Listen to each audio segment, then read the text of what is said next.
Hello friends, good morning and स्वागत है आपका पीकेएम स्पेशल क्लासेस में।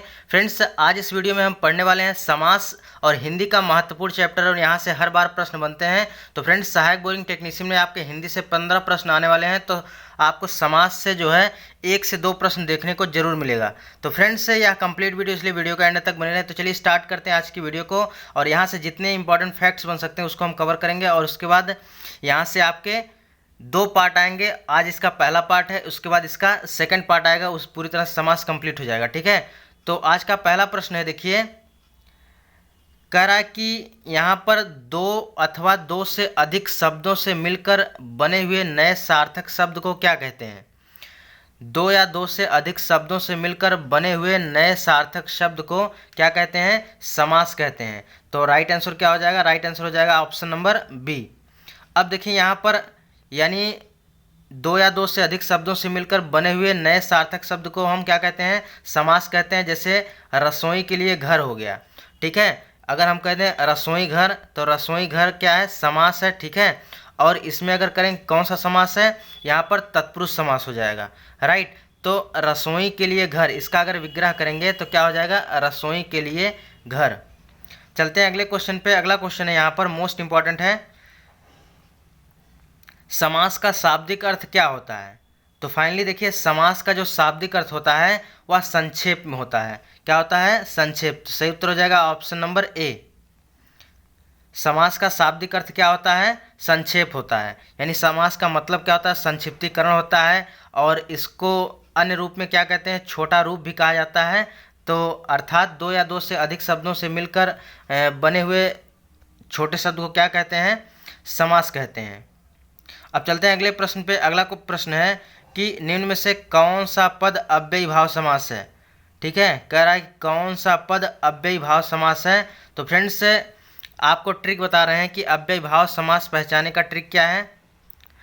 तो जिस शब्द के पहले उपसर्ग का प्रयोग किया गया हो, जिस शब्द के पहले उपसर्ग का प्रयोग किया गया हो वह अव्ययी भाव समास में आता है। इसको याद रखिएगा। यानी जिस शब्द में उपसर्ग का प्रयोग किया गया हो उसे अव्ययी भाव समास कहते हैं। और उपसर्ग देखिए किस में लगा है, तो आपके प्रतिदिन वाले शब्द में लगा है। ठीक है, किस में लगा है, प्रतिदिन वाले शब्द में लगा है। तो यहाँ पर प्रतिदिन क्या हो जाएगा, अव्ययी भाव समास हो जाएगा। तो राइट आंसर हो जाएगा सी।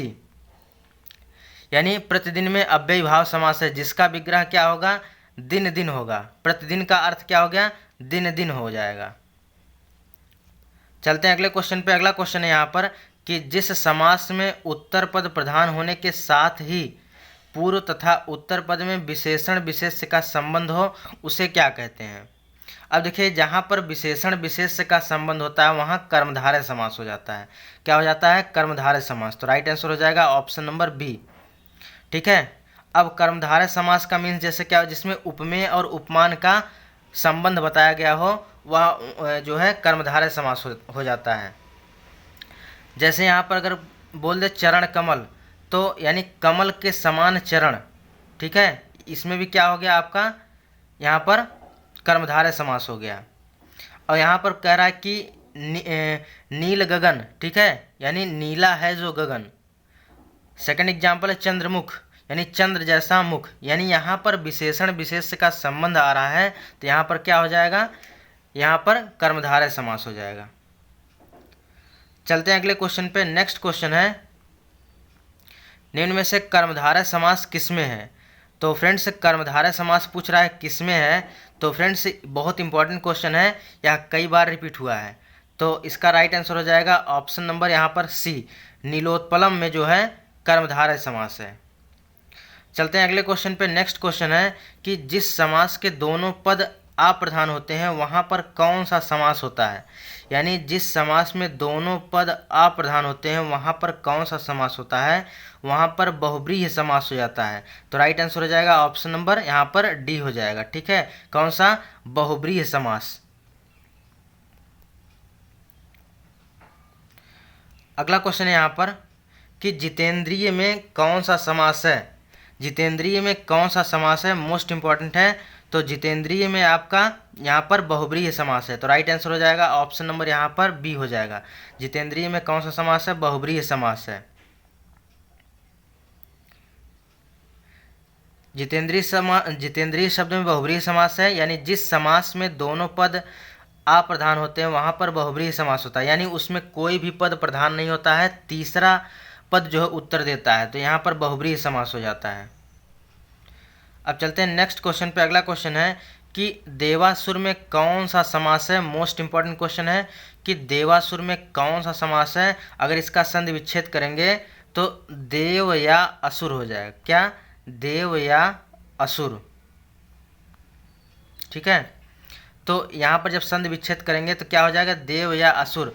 अब बीच में जब योजक चिन्ह लगता है या लगता है, ठीक है, या वा लगता है, तो वहाँ पर जो हो जाता है द्वंद्व समास हो जाता है। जैसे आपका यहाँ पर राइट आंसर क्या हो जाएगा? Option number D. अगर यहाँ पर आंसर की बात करें, देखिए इसके लाइक है जैसे माता पिता, ठीक है, और एग्जाम्पल है माता पिता, तो आपको डायरेक्ट जैसे इस तरह से देखने को मिले तुरंत आप इस पर टिक करिएगा। किस पर? द्वंद्व समास पे।